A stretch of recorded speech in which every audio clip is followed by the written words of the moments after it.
Недавно мне прислали вот такой ролик. Давайте посмотрим. Сколько стоит базовый набор велосипедиста? Бибы и джерси 300 и 250 долларов, очки 280, велотуфли 400, носочки 50, шлем 200, также педали 150, велокомпьютер 250 и самое главное велик около 3000 долларов. Итого, чтобы просто покататься, нужно 5000 долларов. Да, вы на канале На велике с бананом, меня зовут Игорь, и сегодня хочу поговорить на тему, а так ли дорого быть велосипедистом.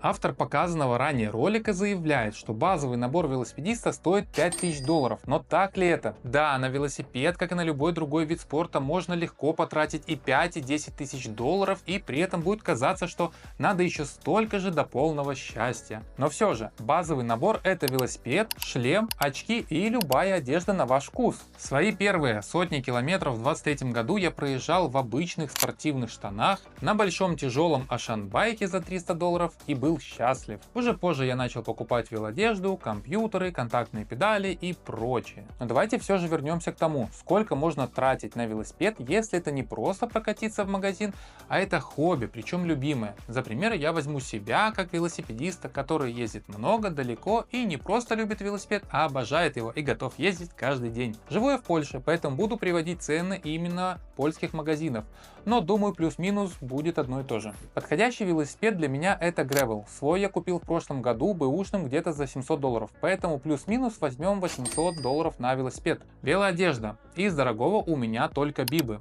Их, я считаю, надо покупать от проверенных производителей. Моя последняя покупка — бибы ASOS за почти 100 долларов с зимней скидкой. При этом в Декатлоне можно купить неплохой памперс и за 60. Не стоит жалеть деньги на велопамперс. От этой покупки очень сильно зависит комфорт поездок и целостность вашей пятой точки. Велоботинки в Декатлоне мне обошлись что-то около 60 долларов, но на них я бы закладывал чуть больше, около 100 долларов. Скажем так, мне повезло найти за такую цену. Контактные педали к ботинкам еще 40. Джерси, рукава, нагова, подшлемники, потники и все в таком духе я покупаю на Алиэкспресс, потому что не считаю эту одежду супер важной. Поэтому тут можно сэкономить. К примеру, джерси я беру по 10-15 долларов, рукава покупал за 8 долларов, потники по 7, перчатки 10-15. На 150-200 долларов можно закупить себе сразу кучу простой одежды и не париться. И скажу вам, что по качеству это будут неплохие вещи. Очки можно легко найти долларов за 20-30, главное, чтобы они были с защитой от ультрафиолета. Свой первый шлем я покупал на Алике где-то за 10-15 долларов, но это, конечно, зря. Что-что, а шлем должен быть хороший. И недавно я купил себе новый шлем Giro Syntax с технологией MIPS. О шлемах более подробно расскажу в будущих выпусках. Стоимость хорошего шлема около 100 долларов. Еще могут пригодиться всякие сумочки в дорогу, держатели бутылок, сами бутылки. Это обойдется около 100 долларов. Итого, на мой базовый набор велосипедиста должно хватить около 1300-1500 долларов. Много это или мало, решает каждый сам. Уже дальше можно покупать велокомпьютеры, инструменты, зимнюю одежду при необходимости и так далее. Но опять же повторюсь, для начала это все можно не покупать. Все перечислено это больше про комфорт, а не про необходимость. Мне под прошлыми видео писали люди, которые зимой в минус 50 ездят в обычной одежде,